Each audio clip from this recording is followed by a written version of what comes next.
So I mean, so if we sort of make a little bit of abstraction here, and we are going down to the paintings in Sushkin Palace itself. This is the stairs. The staircase. So this is it's a sort of drawing, but then the paintings in color. So this is what, if you look at the website museum website, you will see these pictures. So this is the staircase. So there you find them, the dancers. There's also movement in the words there. As such, you have the interior. Where are you? Here, the interior. So they hold a lot of art, and you see different. I mean, some you may perhaps recognize as sort of like Fauvism on the right-hand side. Yeah, sorry, I'm going through this rather. But here you have sort of, you see what type of paintings there are in that type of room. But you need to have this information. You need to have this information to understand this, to understand the poem. So you need to do thorough research. So you have, in the same room, they have colored it a little bit so that you see. There was even a room specially dedicated to Picasso, with only Picasso paintings. That's why Picasso, the name of Picasso, is in this small box in the room. So if you go room by room, you can compare the colors, and everything. You can compare it to the images and of the existing map of Sushkin Palace as such. So, in that sense, you also need to have. We have a salon completely dedicated to Monet, for instance.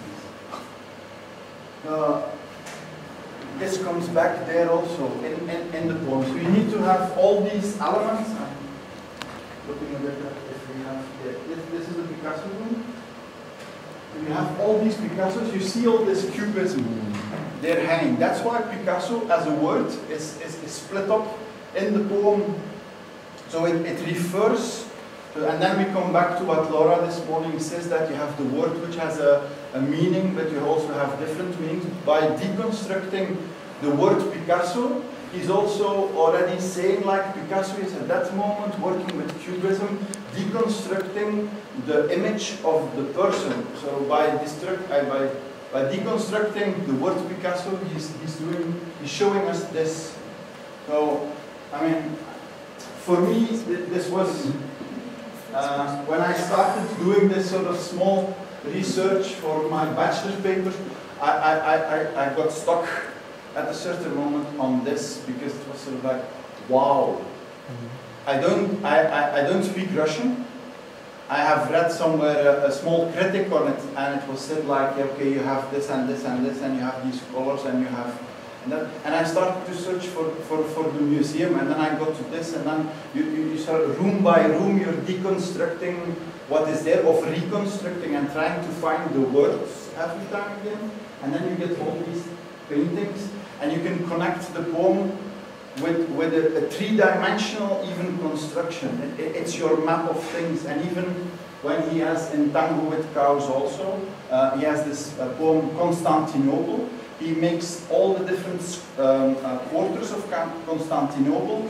They are all also again divided. And I don't know, Jan, if you remember when we were in Estonia. This is the poem Constantinople. So in the middle on top, I think it was 1910. That he went to Constantinople around that period. So here you have Constantinople, and the nice thing about this is the sound E.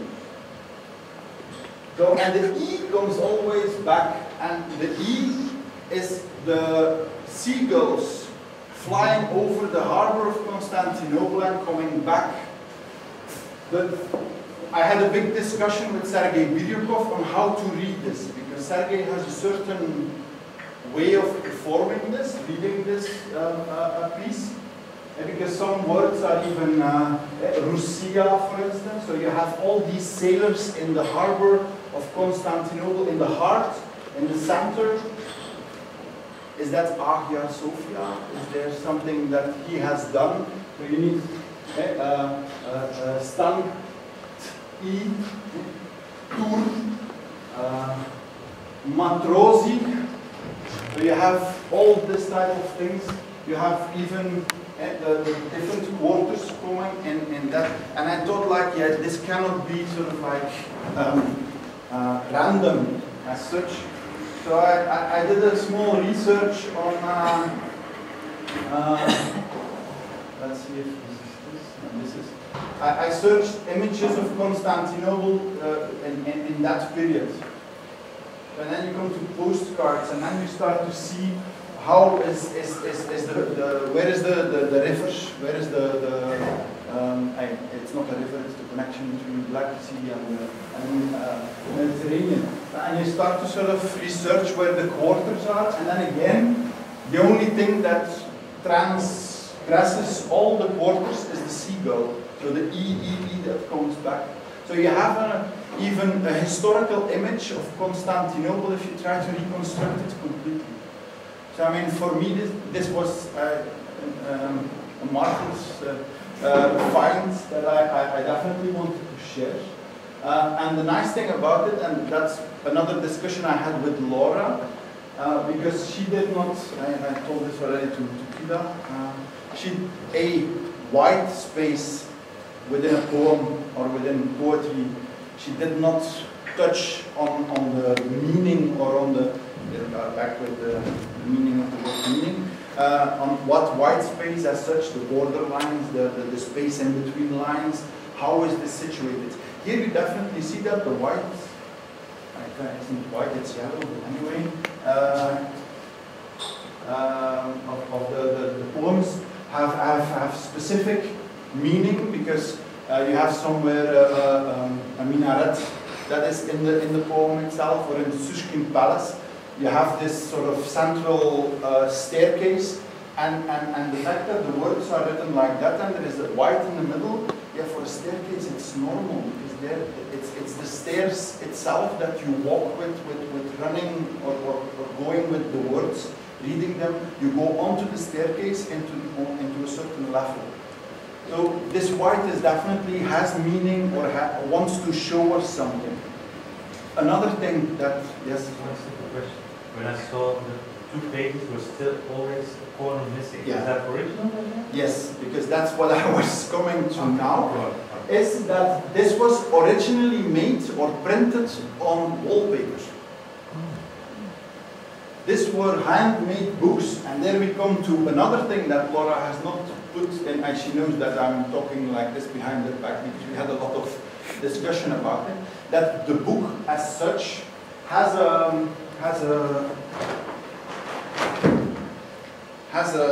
certain meaning to it, and I can, it's somewhere here inside. This is how the book looks. So it's printed on wallpaper. These are handmade books. There are from the Kubo-futurists, from Chlapnikov and Rozanova and stuff like that. They make their stuff by hand. Some are stamped. Goncharova. Yeah. The first artist books. The first, probably the first artist books. Yeah.